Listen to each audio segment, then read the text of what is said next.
मेरा नाम रमेश है और एक दिन मेरे साथ कुछ ऐसा हुआ कि मैं अपने सपने में भी नहीं सोच सकता था। मैं एचआईवी पॉजिटिव हो गया था। मुझे 16 साल की एज में पता चला। मैं स्कूल में वॉलीबॉल टीम के लिए खेलता था। ट्रेनिंग स्टार्ट करने से पहले हम सभी टीम का मेडिकल चेकअप होता था। मेडिकल चेकअप के बाद मुझसे प्राइवेट बातचीत करने के लिए डॉक्टर को बुलाया गया। यह एक ऐसा पल था जिसे मैं कभी नहीं भूल पाऊंगा। मुझे बहुत सारी बातें समझाई गई, लेकिन मुझे एक ही लाइन याद रही कि आप एचआईवी पॉजिटिव है। ऐसा प्रतीत हो रहा था कि मेरे मन में फीलिंग्स का गुब्बार फूट पड़ा हो। एड्स क्या है? यह एक गलती है, मैंने सोचा। मुझे कुछ अंदाजा नहीं था कि मुझे यह बीमारी कैसे लगी।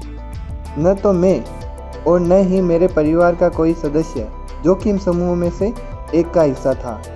मैं इस प्रॉब्लम के बारे में घंटों तक सोचता रहा, लेकिन जवाब कहीं नहीं मिलने के बाद छोड़ दिया। मैंने लास्ट वीक जो किया उन सब बातों को मैंने याद किया। जब डॉक्टर मुझसे मेरी थेरेपी के बारे में बात करते थे तो मैं सिंपल करते हुए उन पर गुस्सा होता था। मैं उनकी बातें कभी ध्यान से नहीं सुनता था। वह मुझे बहुत सी इम्पोर्टेंट बातें बताते थे, पर मुझे इतना पता है कि कुछ साल और जीने के लिए मुझे गोलियां ही खानी पड़ेगी। यह बीमारी मेरे और मेरे माता पिता के लिए बहुत भयानक थी। मैं अपने पेरेंट्स से बहुत प्यार करता था, पर वह मुझसे हमेशा दूर रहते थे।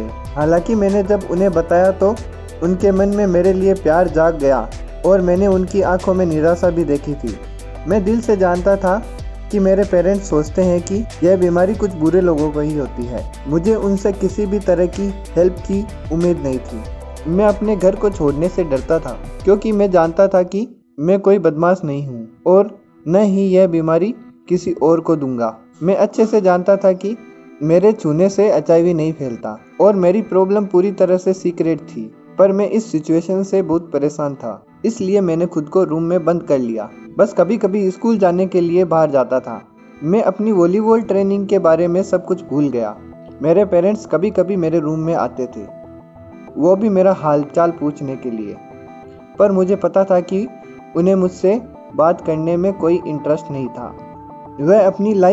वह पूरे दिन काम ही करते रहते थे, यह सोचते हुए कि दीवारें उन्हें कुचलने के लिए धीरे धीरे बंद हो रही थी। घटना के लगभग 1 महीने बाद मेरे वॉलीबॉल टीम के कोच राहुल ने ध्यान दिया कि मैं 1 महीने से वॉलीबॉल प्रैक्टिस के लिए नहीं आ रहा हूँ। तो उन्होंने लोगों से पूछना चालू कर दिया कि क्या मैंने खेलना छोड़ दिया है, या मेरी तबीयत खराब हो गई है, या उसको कोई मदद की ज़रूरत है या नहीं है। फिर कोच राहुल मुझसे मिलने आए और मुझसे पूछने लगे। मैंने कसम खा ली थी कि इस बीमारी के बारे में किसी को नहीं बताऊंगा। और जब कोच राहुल मेरे पास थे और उस शांत माहौल में मैंने सब कुछ कह दिया। मैं एचआईवी पॉजिटिव हूँ और मैं जल्द ही मरने वाला हूँ। और फिर मैंने चिल्लाते हुए कहा कि अब मुझे आप अकेला छोड़ दो। मेरे कोच ने मुझे घूरते हुए कहा कि चिल्लाने की ज़रूरत नहीं है। क्या तुम जानते हो, मैं 16 साल से एचआईवी पॉजिटिव हूँ। यह बात सुन के मुझे बहुत शौक लगा, क्योंकि मैंने कभी नहीं सोचा था कि मेरे जैसे और भी लोग होंगे जो इस बीमारी से गुजर रहे हैं। कोच राहुल ने तब एंटी रेट्रो वायरल थेरेपी के बारे में मुझे बताया, जो उनके डॉक्टर ने उन्हें बताई थी। वो कभी हार नहीं माने। मैं एक छोटे बच्चे की तरह रोया। कोच राहुल ने मेरी मदद करने का प्रॉमिस किया। उन्होंने मेरे पेरेंट्स से बात की और मुझे वॉलीबॉल टीम में वापस ले लिया। कोच राहुल ने मुझे एचआईवी टीनेज सपोर्ट ग्रुप से मिलवाया। वहाँ मैं बहुत सारे नए लोगों से मिला। उसके बाद मेरी लाइफ बहुत अच्छी हो गई थी और मैं अपनी लाइफ के लिए बहुत खुश था। और मेरे पेरेंट्स मुझे सपोर्ट करने लग गए थे और मुझसे बहुत सी बातें शेयर करने लगे थे।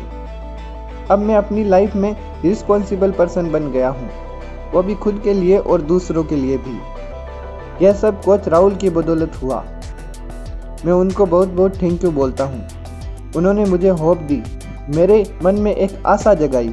अब मैं किसी और को भी होप देना चाहता हूँ। इसलिए मैंने डिसाइड किया है कि अब मैं सभी टीनेजर्स की हेल्प करूँगा और उनको अपने दुख दर्द से बाहर निकलने के लिए प्रेरित करूँगा। मैंने अपनी सिचुएशन को समझने का एक तरीका निकाल लिया था कि कभी खुद को HIV पॉजिटिव फील मत करो और हमेशा पॉजिटिव सोचो और ये सोचो कि मैं अकेला नहीं हूँ। मैं हमेशा अच्छे लोगों से बात करता हूँ और उनके पास रहता हूँ और वह लोग हमेशा मुझे आगे बढ़ने के लिए मोटिवेट करते थे। और एक अच्छी बात, 5 साल पहले मेरी मुलाकात एक बहुत सुंदर लड़की से हुई और अब मैं अपनी लाइफ में सबसे ज़्यादा उसी से प्यार करता हूँ। मैंने उसे शादी के लिए प्रपोज किया और उसने हाँ भी कर दी। पिछले ही हफ्ते मेरी वाइफ ने हमारी पहली बेटी को जन्म दिया और मेरी बेटी बिल्कुल ही स्वस्थ है। मैं अब बता नहीं सकता कि मैं कितना खुश हूँ। तो दोस्तों कमेंट में बताएं कि आपको ये मेरी सच्ची घटना कैसी लगी और मुझे सपोर्ट करने के लिए इस वीडियो को लाइक भी कर दीजिएगा। Thank you.